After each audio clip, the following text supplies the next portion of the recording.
You are watching Grace Television.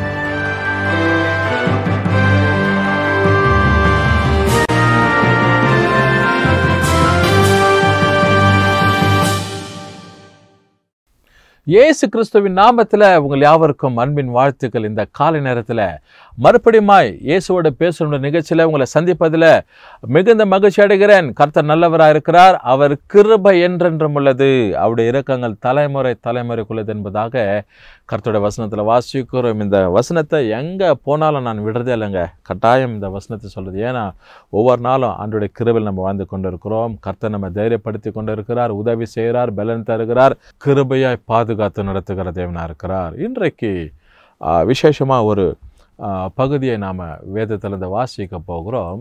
2 ராஜாக்களின் புத்தகம் 20ஆம் அதிகாரம் 5வது வசனத்துக்கு உங்கள் வேதத்தை நீங்கள் திருப்பிக் கொள்ளுங்கள். உங்கள் வசனத்தில் இல்லது இந்த வார்த்தையை கேட்டு நீங்கள் பலன் அடிங்க. கர்த்தர் நடத்துகிற தேவனாக இருக்கிறார். பாருங்கள், ஒரு குறிப்பிட்ட மனுஷனுடைய சரித்திரத்தை இந்த இடத்துல சொல்லப்படுகிறது. 2 ராஜாக்கள் 20ஆம் அதிகாரத்தில் என்ன அப்படின்னா, ஒரு மனுஷன் அவன் வியாதியில் இருந்தான். அவனுக்கு பேர் எசேக்கியா. இந்த மனுஷன் வியாதிப்பட்டு இருக்கும்போது தேவன் என்ன செய்கிறார்னா, இவன் ஜெபத்திற்கு பதிலை தருகிறவராக இருக்கிறார். என்ன சொல்லப்படுகிறது அப்படின்னு சொல்லி நம்ம பார்க்கும்போது வாசிக்கிறோம். அந்நாளில் எசேக்கியா வியாதிப்பட்டு மரணத்திற்கு ஏதுவான போது, அப்போது ஆமோசின் குமாரனாகிய ஏசாயா என்னும் தீர்க்கதரிசி அவனிடத்தில் வந்து அவனை நோக்கி, நீர் உமது வீட்டின் காரியத்தை ஒழுங்குபடுத்தும், நீர் பிழைக்க மாட்டீர், மரித்து போவீர் என்று கர்த்தர் சொல்லுகிறார் என்று ஒரு காரியத்தை சொல்லிட்டு போகிறார். இப்போ ஏசாயா வந்து எசேக்கியாவுக்கு ஒரு மரண அறிக்கையை கொடுத்துட்டு போகிறார். என்ன அப்படின்னா, இன்னும் கொஞ்ச நாள் நீ மறிச்சிட்டு போகிற, உன் வீட்டின் காரியத்தை ஒழுங்குபடுத்து அப்படின்னு சொல்லி. அப்போது இந்த எசேக்கியா என்ன பண்ணுறாரு? அப்போது எசேக்கியா தன் முகத்தை சுவர்புறமாக திருப்பி கொண்டு கர்த்தரை நோக்கி, கர்த்தாவே, நான் உமக்கு முன்பாக உண்மையும் உத்தமமாய் நடந்து உமது பார்வைக்கு நலமானது செய்தேன் என்பதை நினைத்தருளும் என்று விண்ணப்பம் பண்ணினான். எசேக்கியா மிகவும் அழுதான் என்று சொல்லி வசனத்தில் வாசிக்கிறோம். ஆண்டோட சமூகத்தில் இவன் விண்ணப்பம் பண்ணி அழுகிறான். அப்படியே சமூகத்தில் நான் நீதியாக இருந்தேனப்பா, ஜனங்களுக்கு நன்மை செய்தேனே, நான் யாருக்கும் தொல்லை கொடுக்கலையே, நான் யாரையும் நான் தீங்கு செய்யலையே, யாருக்கும் ஜனங்களுக்கு உதாரத்துவமாக கொடுத்தேன், நன்மை செய்த இடத்துல வருவனுக்கு நான் உதவி செய்தேனே அப்படின்னு சொல்லி இந்த மனுஷன் கொஞ்சம் நினைத்தருளுங்கன்னு சொல்லி தேவ சமூகத்தில் அழுகிறார்.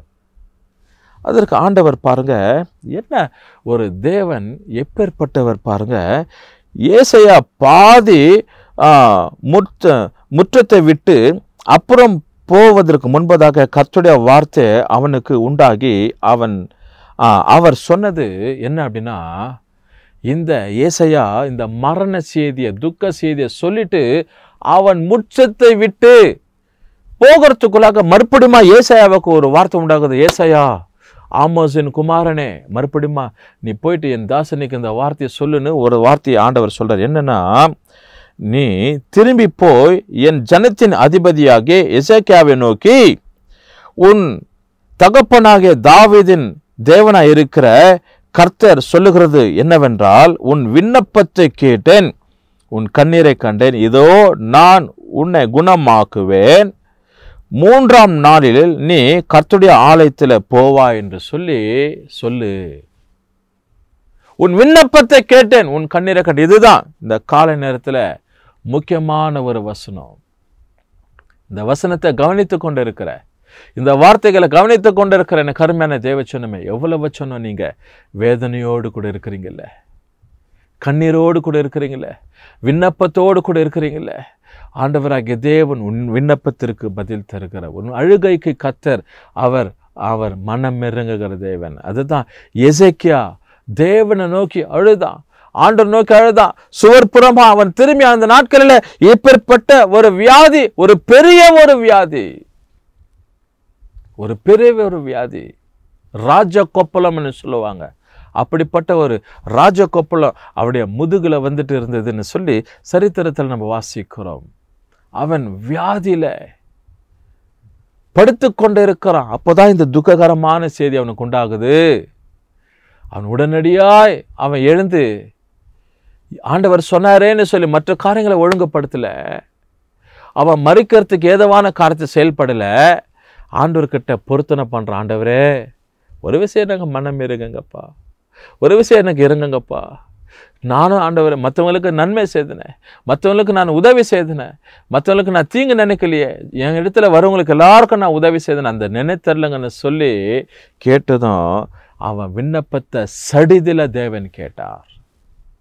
And immediately God answered his prayer. சடிதில் அவன் விண்ணப்பத்திற்கு பதில் தந்து ஆண்டவர் சொல்றாரு, ஏசாயா முச்சத்தை விட்டு வெளியே வரக்கூடாது படிக்கும் பாதி முச்சத்தில் இருக்கும்போதே சொல்றாரு, விண்ணப்பத்தை நான் கேட்டேன். என் தாசனாகிய இந்த எசேக்கியா தாவீதின் தகப்பனுடைய இந்த எசேக்கியாவை நோக்கி, உன் தகப்பனாகிய தாவீது தேவனாகிய கர்த்தர் சொல்லுகிறது என்னவென்றா, உன் விண்ணப்பத்தை கேட்டேன், உன் கண்ணீரை கண்டேன் என்று நீ சொல்லி 3 நாளில் தேவ ஆலயத்தில் நீ சாட்சியாக இருப்பேன்னு சொல்லி என் மகனாகிய இந்த எசேக்கியாவுக்கு சொல்லுன்னு சொல்லி ஆண்டவர் சொல்லி அனுப்புகிறார். அதன்படியாக அவன் சொல்லுகிறான். அவன் தேவ ஆலயத்தில் 3ஆம் நாளில் ஆண்டவருடைய சமூகத்தில் சாட்சியாக இருக்கிறான். மாத்திரமில்லாத படிக்க இன்னொரு பகுதியில் நம்ம வாசிக்கிறோம், ஆண்டவராகிய தேவன் 15 வருஷம் அவனுடைய வாழ்நாட்களில் கூட்டி கொடுத்தாருன்னு சொல்லி வேதத்தில் வாசிக்கப்படுகிறது. இன்றைக்கு காலையில் ஆண்டவர் உன் விண்ணப்பத்திற்கு அவர் பதில் தருகிறவர், உன் கண்ணீரை அவர் காண்கின்ற தேவன். ஆண்டவர் நோக்கி ஜெபம் பண்ணுமா? நல்ல ஆண்டவரே துதிக்கிறோம்.